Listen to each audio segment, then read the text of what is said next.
I don't advocate shock and awe like CNN did, okay? I don't have the blood of 1 million dead people on my hands. I'm not a fake liberal who poses like they're against war, if that's your question. I didn't kill 1 million Iraqis like those of you at CNN who push the lies. I'm not a murderer. I think the rhetoric of the mainstream media lying about WMDs has caused a lot of the loss of trust. I think that the banker bailout, they claimed the $784 billion was to unfreeze mortgages, and the next day they said, we're not going to tell you where the money's going, we're not spending it on that. I think that's what's to blame for the rhetoric, and I also know that most of these threats on congressmen and attacks on offices are staged. Here's the Denver Post from '08. Obama workers arrested attacking their own facility in a staged event to get sympathy. So, and I also think the mainstream media promoting the few attacks that have happened and hyping it are going to cause mentally ill lone nuts to engage in more. And that's why the congressman who reportedly got his office shot up is now telling the media to stop hyping this. But the media knows exactly what it's doing. It's hoping a bunch of lone nuts hearing you talk about this 24/7 go out and commit more acts so that you can try to discredit the American people that are exposing the unconstitutional, out-of-control tyranny going on in Congress. But no, I think most of it's staged, just like all the campuses where they get caught painting fake swastikas up. This is all political warfare to demonize opposition to big government and tyranny. No, but that's a loaded question. It's like, well, let me ask CNN, have you ever advocated violence? And yes, we know you have. I have said that if they're loading people on FEMA trucks to take us to death camps, and they have legislation in Congress to allow the arrest of U.S. citizens, the Belligerent Act, that Americans have a right to defend themselves, just like Germans had a right to defend themselves from Hitler. But I am against offensive action because we're winning peaceably and politically. The country is waking up. I have always spoken out against violence. In the last 3 months, I have predicted that the establishment would stage fake attacks against itself as a pretext to demonize their opposition. You guys can't change the subject off of this health care bill and the fact that it doesn't cover children with pre-existing conditions, that members of Congress and of the executive branch have been selectively made to not be part of the program and to be exempt, or the fact that it cuts Medicare and Medicaid and that the insurance companies wrote the bill. That's the big dirty secret, is the insurance companies actually wrote much of this bill, and that's why their stock's way up right now. And they are the ones that advocate the political violence, the tasering, the naked body scanners, the pushing the American people, trying to break our will and turn us into slaves like the people of communist Russia or Nazi Germany. And so it's the system squeezing and squeezing and squeezing the American people that is pushing some of the American people into acts of desperation. But I tell those people watching, do not do that. Be like Mahatma Gandhi. Be the change you want to see in the world. Be nonviolent like Martin Luther King, and we are going to overturn the despotic system that is in this country. We are going to take it back no matter how many staged terror attacks the government carries out like Oklahoma City and 9/11. You will never stop the truth, and you cannot stop the truth. It is out there, and ideas are bulletproof. Myself or Ron Paul? I think the New York Times and Newsweek and several other publications got it right when they said that I am basically the prophet of the Tea Party movement, and that's because my ideas of the Constitution influence the largest spectrum of people represented by the Tea Party, but it goes much deeper than that. So, yes, I think that I'm a good person to interview, but other people are important to interview as well to find out what we really think, what we're really saying. The problem is the media puts it all in little sound bites. I want stability. I want to fix this country. I want to get the out-of-control corporate behavior back in check. But it's not going to happen because these arrogant, hubris-filled politicians and the Fortune 100 know how to manipulate the population and believe they're in total control, and now they've committed everything to this banking world government takeover, and so we're in an emergency situation here. Oh, absolutely. Distrusting your government, hating despotism and corruption is as American as apple pie. I mean, have you read George Washington, Thomas Jefferson, Benjamin Franklin? I absolutely hate it when the cops shoot a handcuffed youth in the back and then cover it up.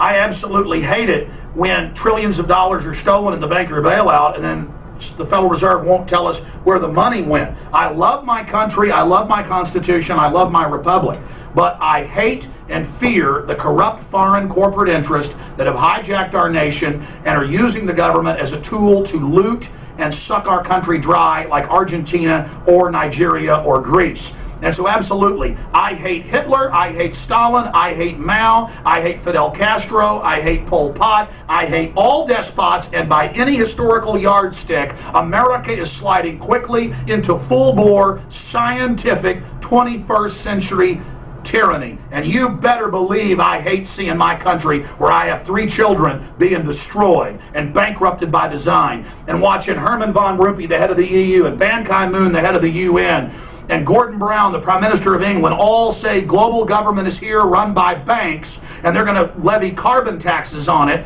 And then mainstream news runs pieces saying we're crazy, world government doesn't exist. You guys still think you've got the people bamboozled and conned. You don't. They see the world leaders calling for world government, and then they see you saying it doesn't exist, and that's why you're losing all credibility.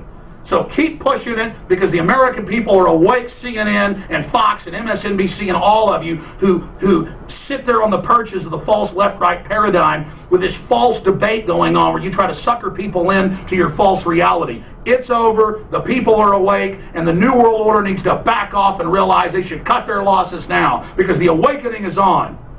What I said was, Denver Post, we know Democrats have staged attacks on their own facilities as part of a frame-up before, and I believe a lot of this is exaggerated and hasn't happened. Sure, 300 million people in the nation, a lot of them angry. You better believe some real things may happen. But I know 9 times out of the 10, when I've studied these things, it's been admitted that it was a staged event. So again, my rhetoric is the truth and is waking people up. Justice be done, may the heavens fall. Okay? That's like criticizing people in Germany that were criticizing Hitler, saying, are you causing the brown shirts to go out and beat people up? There's a lot more government violence and IRS thugs coming with guns to take people's houses than there are people throwing bricks through windows, and most of that's probably staged. Well, I was told by some of your producers that this piece is also about, why are congressmen coming on my show? I mean, they can go on anybody's show they want. They don't have to agree with me or disagree to be able to come on my radio show. And what I've seen the mainstream media, the dying dinosaur media, do is attempt to condition the public that it's not acceptable for different political groups and organizations to associate with each other. And that's another attempt by the establishment controlled corporate media to set the parameters of debate and to attack congressmen who've come on my radio show. This has been done over and over and over again because the establishment knows that the true populist message of freedom and liberty and smaller government is resonating, and so they're attempting to paint it as radical so that more mainline Americans don't join it. But that's already happened. The American people are in the process of waking up right now, and a lot of congressmen come on my radio show to promote different legislation they're pushing, like auditing the Fed, or to tell us about things that are happening in Congress. And the reason we have congressmen on the show is so that they can give us an inside view on what's happening in the Capitol. Same reason you interview congressmen. Well, that's a ridiculous oversimplification. There are probably 15 or 20 members of the Congress that I do support who are constitutionalists. I'm not opposed to all government. I'm not an anarchist. And I've had congressmen and women on who I disagree with. So it's ridiculous. I don't say they're all crooks, but the leadership, by and large, are bought and paid for, and many of them are crooks and are doing things that are illegal and unconstitutional.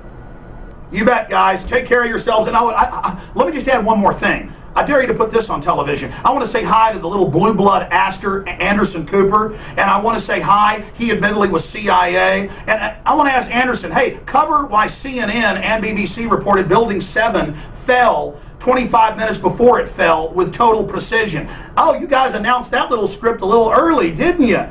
Oh, yeah, that little Reuters script that MI6 sent on over. Look, the truth's out there, and everybody needs to choose a side. Are you going to be on the side of the murdering military-industrial complex, or are you going to be on the side of the American people? If the government of this country lied to kill over 1 million Iraqis with fake WMDs, do any of us think that any of our lives mean a rat's behind to this establishment? This is real tyranny. We're in trouble. I'm sounding the alarm, just like 1775, 1776. If the redcoats come marching down the road and open fire on the American people, it's their right to defend themselves. But I'm not calling for any offensive actions. I'm calling, like Malcolm X did, for people to be able to protect themselves in this country from scum at CNN.